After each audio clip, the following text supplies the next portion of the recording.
Hello everyone, let's find out how to apply filter function in Excel.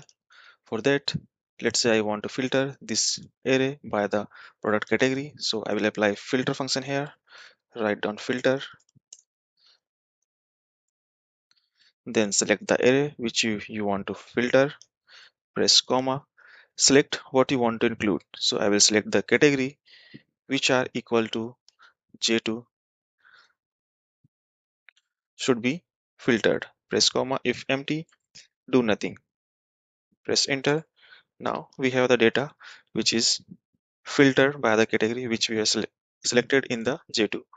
If I select the different category like furniture, data will automatically changes. Let's say if you want to apply multiple criterias while filtering the data, so how we can do this?